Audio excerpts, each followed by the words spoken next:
എല്ലാവർക്കും ആദി സപ്നാസ് ബ്ലോഗിലേക്ക് സ്വാഗതം.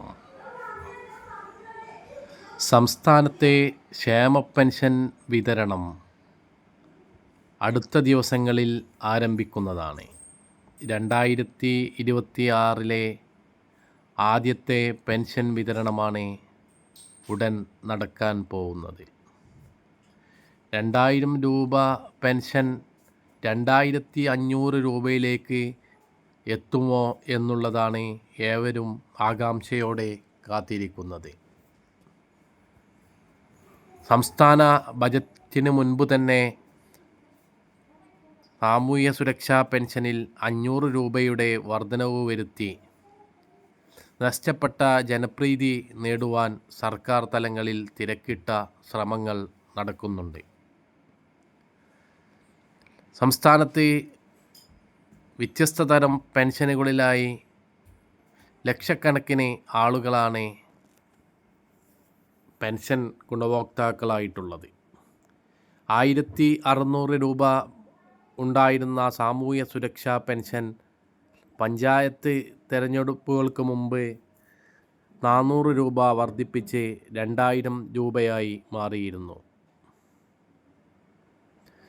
സംസ്ഥാന സർക്കാർ അധികാരത്തിൽ വരുമ്പോൾ പറഞ്ഞിരുന്ന പ്രകടന പത്രിക പ്രകാരം 2500 രൂപയായി പെൻഷൻ വർദ്ധിപ്പിക്കുമെന്നായിരുന്നു. ഏപ്രിൽ തിരഞ്ഞെടുപ്പ് നോട്ടിഫിക്കേഷൻ വരുന്നതിന് മുമ്പ് തന്നെ പ്രകടന പത്രികയിൽ പറഞ്ഞ 2500 പെൻഷൻ എത്തിക്കുവാൻ സർക്കാർ തലങ്ങളിൽ തിരക്കിട്ട നീക്കങ്ങൾ ആരംഭിച്ചിട്ടുണ്ട്. പല വിധത്തിലാണ് സാമൂഹ്യ സുരക്ഷാ പെൻഷനുകളുള്ളത്. 60 വയസ്സ് കഴിഞ്ഞവർക്ക് വാർദ്ധക്യ പെൻഷനും, സ്ത്രീകൾക്ക് വിധവാ പെൻഷനും, അവിവാഹിതരായ യുവതികൾക്കുള്ള പെൻഷനും,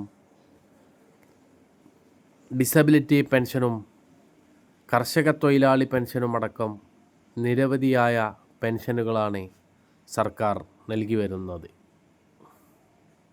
പെൻഷനുമായി ബന്ധപ്പെട്ട പുതിയ വിവരങ്ങൾ യഥാസമയം നിങ്ങളിലേക്ക് ലഭ്യമാകുന്നതിനായി ഈ ചാനൽ സബ്സ്ക്രൈബ് ചെയ്ത് ബെൽ ബട്ടൺ അമർത്തുക. പെൻഷനുമായിട്ടുള്ള വിവരങ്ങൾ യഥാസമയം നിങ്ങളിലേക്ക് എത്തുന്നതാണ്. മറ്റു സർക്കാർ സേവനങ്ങളെപ്പറ്റിയും മറ്റും അതാത് സമയങ്ങളിൽ ആദി സപ്നാസ് എന്ന ഈ ബ്ലോഗിൽ നിന്ന് നിങ്ങൾക്ക് ലഭ്യമാവുന്നതാണ്. ലക്ഷക്കണക്കിന് വരുന്ന പെൻഷൻ ഗുണഭോക്താക്കൾ പെൻഷൻ തുക 2500 രൂപ ആകുമോ എന്നുള്ള ആകാംക്ഷയിൽ കാത്തിരിക്കുകയാണ്. 2026 ജനുവരി പെൻഷനിൽ ആ വർധനവ് ഉണ്ടാവുമോ എന്നുള്ളതാണ് പലരുടെയും ചോദ്യം.